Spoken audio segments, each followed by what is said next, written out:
Assalamu alaikum qarindoshlar. Bugun dem ilishimdan foydalanib, matematikadagi eng asosli termalarning ichidagi birisini bir qisqacha tanishtirib o'tay dedim. Bu terma boshlang'uchning oxirgi yillari shu matematik fanda tanishtirdi. Ya'ni buningki nomi Pifagor teoremasi deb ataldi. Pifagor teoremasi nima deganda, mana nihoyat oddiy shu 3 bulun orqali bildirgani bo'ldi bu yerda. Bu yerdagi 3 bulunning boshqa sharti yo'q. Faqat shu tik 3 bulunli bo'lgan bo'lsa, ya'ni shu 3 bulunning birisi 90 gradus bo'lgan bo'lsa, u vaqtida bundaq 3 bulunlarni biz tik 3 bulunlar deb ataymiz. Mana A tarafi qisqa tarafininki uzunluğu oldu. B uzun tarafininki uzunluğu. C bolsa onu hipotenüs deydi. Yoki bo'lsa Uyg'urchada gipotenüs deb ataydi ekan. Bu yerda qisqartib bitgan chaqda shu Pifagor teoremasi tik bulunluq 3 bulunning 3 tarafininki munosabati. Ya'ni A'ning kvadrati plus B'ning kvadrati C'ning kvadratiga teng bo'ldi deganlar bir tushuncha. Bu Pifagor teoremasi amaliyotda shu matematik termlarning ichidagi eng konularning birisi bo'ldi. Bu surishtirib kelgan bo'lsa 4000 yillik tarixi bor ekan. Buni hamda Pifagor teoremasi deb Gretsiyalik matematik olimi Pifagorning nomi bilan qo'yilgan. Biroq Pifagor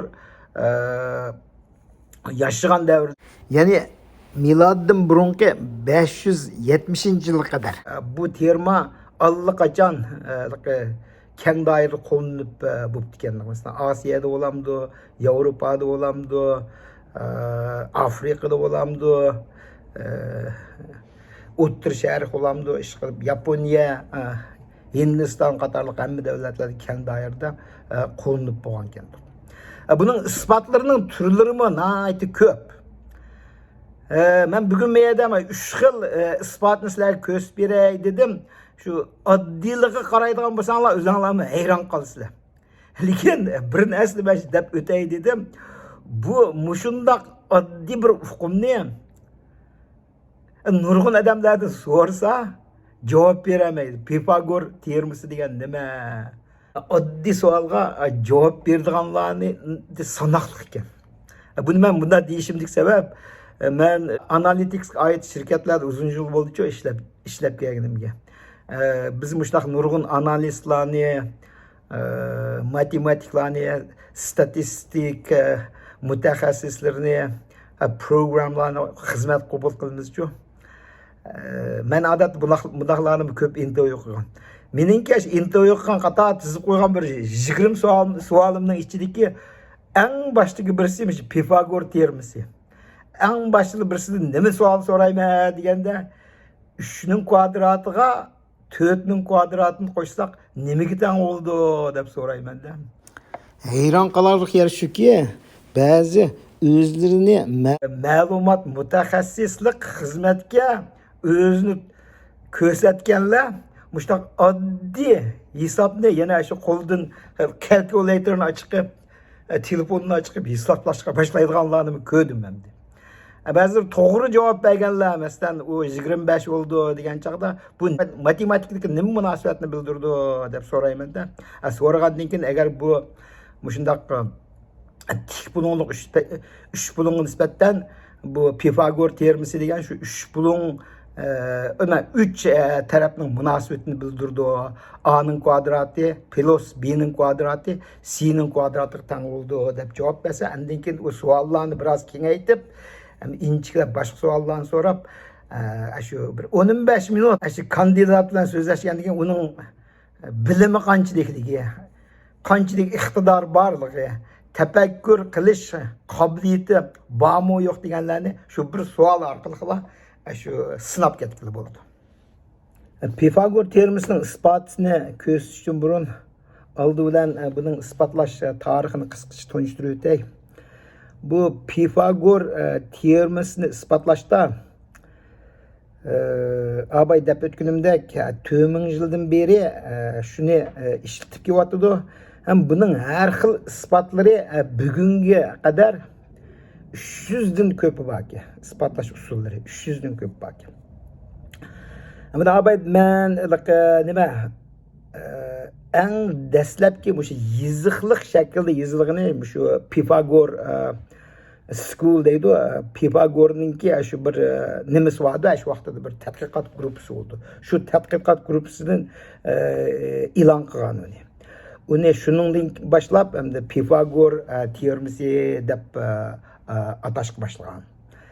Uningki mavu Gretsiya matematik Papos miladdan 300 yil burun yana bir xil isbotni ko'rsatgan. Uningdan keyin qolsa mavu Xitoyninki Liu Hui degan. Liu Hui degan o'zininki bir xil isbotni ko'rsatgan, lekin anglasam o Liu Huining isbotininki isboti yo'q ekan. Tarix materialidan qolgan hozirgacha topilmabdi. Lekin yana e'tirof qildi Liu Hui chiqdi deb. Biz masalan men Xitoyda o'qiyotgan chaqlarda uni shu Gu Gudingli deb atatdi. Bizning Uyg'urlarning ichida ko'pinchalar balki shu ismni anglagan, Pifagor degan ismni anglamagan bo'lishi mumkin. Shuning uchun men deb o'tay, u Xitoy ijod qilgan narsa emas. Buni bilib qo'yish kerak. Endi bu dangliq olim Evklidni anglagan biz. Evklidninki bu geometriyaga yoki matematika asosliq bo'lgan kitobi, ya'ni elementlar degan bir kitobi bor. Shu kitobninki bir propositionni shu Pifagor proposition deb atagan. Uningda buni isbot ko'rsatilgan. Evklidninki isbotini men birdan turib chiqib qo'yman. Endi o'zinglar qiziqadigan bo'lsanglar ko'rib olsizlar. Bu yerda tunishtirib o'tmayman. Undan keyin qolsam shu dangliq rassomni bilamiz-ku, Leonardo da Vinci degani. Da Vinci fan texnikaga oid qiziqdi-da, o'z oldiga bir Pifagor teoremasining isbotini o'z oldiga bir ko'rsatgan. U ko'rsatgan. Hatto Amerikaning prezidenti bor-ku, Amerikaning prezidenti 1831-yildan 1881-yilgacha yashagan Amerikaning prezidenti James Garfield. James Garfield matematikaga qiziqganda u mash o'tirib o'zi bir xil isbotini ko'rsatgan ham nashr qilgan. Shuningga o'xshash bu Pifagor nazariyasiga qiziqadiganlarning ayt ko'p. Ta bugunga qadar mening bilishimcha yana bir muncha odamlar boshqa xil isbotlarni isbotlash usullarini izlanib yetibdi. Bu biyat to'g'ri. Men ham bu yerda bugun kelsam men bu yerda oddiygina 3 xil isbotni sizlarga ko'rsatay dedim. Birinchi usul nima deganda birinchi usulni qurashtirish usuli deydi. Oldi bilan Pifagor teoremasininki qurashtirish orqali isbotlash usulini ko'rsatib o'tdim. Men yerda oldimizda turgan mana bir kvadrat shakldagi bir parcha qog'oz. Buning to'n tarafiga qaraygan bo'lsak, mana meydan yon tarafni ikkiga bo'limi. Mesela A egizlik, ondan bazisi B bo'lgan bir tik uch bulung. Men 90 gradus deb ko'rsatganlik bu tik bulung deb ataldi. Tik bulunglik uch bulung deb ataldi. Endi bu kvadrat shaklining 4 tarafidan o'xshash bo'lgan 4 3 bulungni kesib olaman. Kesib olgandan keyin mana mundaq bo'ldi. Mana ko'rdinglar? 1 2 3 4. Şu Şu vaqtda o'ttirda qolgan maydon yan uzunluğu C bo'lgan kvadrat. Yani C'nin kvadratiga teng bo'ldi. Endi ma'ni qaranglar. Men sol tarafdagi men abay sizlarga ko'rsatgan cho'ng kvadratning 4 bulung'ini kesib o'tgandan keyin kesib o'tgan. Nimalarni ivetdim? İversek mayaqda C kvadrat kaldı. Endi o'ng taraf qaranglar. Bu o'ng tarafdagi bir parcha oq qog'oz abay qilib cho'ng mana ma'ning bilan o'xshash shaklda qarchilab olgan bir parcha qog'oz. Endi hozir qanday qilma degan chaqda ma'larni bayqanglar mana. Ma'uni merga tizib to'rt bulunga tizishga boshlayman. Lekin tizganda sel o'zgartib tizma buni. Shuning uchun uch bulunglarni qaytadan o'rinlashtirgandan keyin ma shaklini tuzib chiqaman. Bu yerdan hamda qarab boqaylik mana. Mavu 4 chasi qaraydigan bo'lsak, buning maydoni A'ning kvadratiga teng bo'ldi. Chunki mavu 3 bulungninki egizligi A. Şunun o'xshash 3 bulungning bazasi B bo'lgandan keyin ma tarafdagi shaklmi kvadrat shakl bo'lib, uningki maydoni B'ning kvadratiga teng bo'ldi. Endi bayqab boqaylik. Endi agar shu A'ning kvadrati bilan B'ning kvadratining yig'indisi C'ning kvadratiga teng bo'ldi deb xulosa chiqara olayman. Nima uchun deganda abay ivetken cho'ng chasida ivetken 4 3 bulung fakat qanday bo'ldi deganda ma'ning yon tarafdan kesilib o'tgan. Shuning uchun mana shu orqali bu nima? Pifagor teoremasi isbotlandi degan xulosa çıktı. Hem de bana ikinci xil ispat usulunu gösterdim. İkinci xil ispat usulda bana abayga küçük C kvadrat şeklindeki qog'ozni maya qo'yib qo'ydim. Endi yana shuni qaytib kelaylik. Ma'ning qaytib kelib, ma 4 3 bulungni endi mundaq shaklda ratlayman.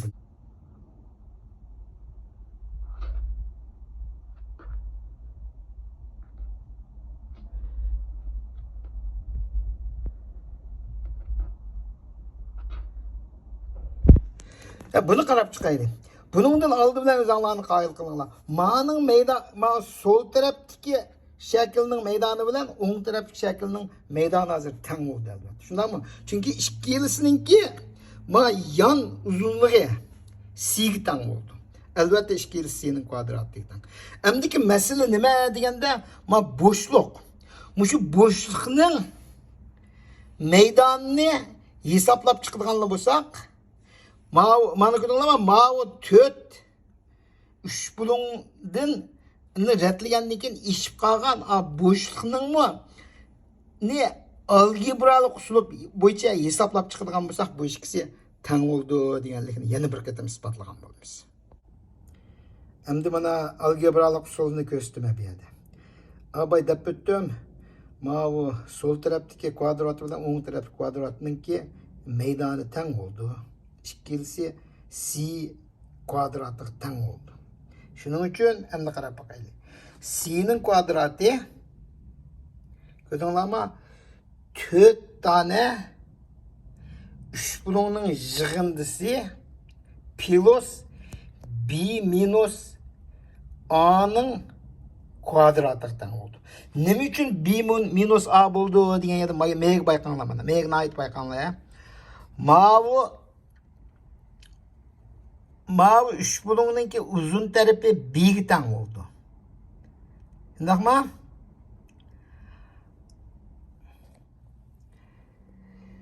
Üç bulungninki qisqa tarafı A'ga teng bo'ldi. Shuning uchun B'dan A'ni ilib bo'lsak, ilib mavi o'ttirdagi bo'shliqninki maydoni B minus A'ning kvadratiga teng bo'ldi. Shu yerda ma chiqqan. Bunu yeshib yutadigan bo'lsak qarab boqamiz. Ani bir yeshadigan bo'lsak 2ab plus b ning kvadrati minus 2ab plus a ning kvadrati teng bo'ldi. 2ab bilan minus 2ab teng bo'lgandan ular qisqartirildi. Shuning bilan b kvadrati plus a kvadrati qoldi. Natijada a ning kvadrati plus b ning kvadrati c ning kvadratiga teng bo'ldi deganlik isbotlandi. Bu Pifagor teoremasininki algebralik isbotining birisi shu. Endi oxirida mana 3-chi xil usulni tanishtirib o'tmoqchiman. Bu uchpulunglarning o'xshashligidan foydalangan usuli yoki bo'lmasa trigonometriyalik isbotlash usuli deb ataldi. Yuqorqi mana tikpulunglik uchpulungni qaraylik. Berilgan tikpulunglik uchpulung A, B, C ga nisbatan dastlab qanday qilamiz deganda C ning qarshi tarafiga qaratib yana bir tikpulunglik uchpulungni shakllantiramiz. Shu vaqtida trigonometrik xususiyatga asosan aytganda bu ikki uchpulung o'xshash uchpulunglar qatoriga kirdi. O'xshash uchpulunglarningki bir alayidligi bor. U bo'lsa o'xshash uchpulunglarningki yon taraflarining nisbati teng bo'ladi. Agar bu hajm qilmasanglar, hozircha bir aqtirib baqsanglar bo'ldi, o'xshash uchpulung xususiyati shu vaqtida bilasizlar. Shuning uchun qanday bo'ldi deganda, mana BC siziqning nisbati BC siziqningki AB siziqqa bo'lgan nisbati bilan BH siziqning BC siziqqa bo'lgan nisbati teng bo'ladi. AC siziqning AB siziqqa bo'lgan nisbati bilan AH siziqning AC siziqqa bo'lgan nisbati teng bo'ladi. Buningdan nimani keltirib chiqargan bo'ldi deganda, ikki tarafga, ya'ni oldidagi tanglimining ikki tarafiga BC ni ko'paysak, ondan ikki tarafiga AB ni ko'paysak, tövendeki BC ning kvadrati AB bilan BH ning ko'paytmasiga teng bo'ldi. Shuning o'xshash o'ng tarafdagi tanglimiga ikki tarafga AC ni ko'paysak, ondan AB ni ko'paysak, AC ning kvadrati teng bo'ldi AB bilan AH ning ko'paytmasi. Buningdan endi qanday qilamiz deganda, algebra usuli bo'yicha endi mushu ikki tanglimining ikki tarafini qo'shamiz. Bu tanglimlarninki eng oddiy, eng alayda bir oddiy alaydligi shu. Shu vaqtida sol taraf BC ning kvadrati plus AC ning kvadrati teng bo'ldi. Ondan AB bilan BH plus AH ning ko'paytmasiga teng bo'ldi. Endi bayqab baqaylik. Endi grafga baydigan bo'lsak, BH mana mayda BH bilan AH ning yig'indisi dal AB. Shuning uchun BC ning kvadrati plus AC ning kvadrati teng bo'ldi AB ning kvadratiga, ya'ni shu yon tarafning kvadrati teng bo'ldi degan bu 3-chi xil isbot. Yuqorida biroz vaqtinglarni elib, Pifagor teoremasini bir qur tushuntirib, undan ba'zi isbotlash usullarini ko'rsatdim. Endi Pifagor teoremasininki nihoyatda keng qo'llanganligi to'g'risida bu yerda uzun to'xtalib ketmayman.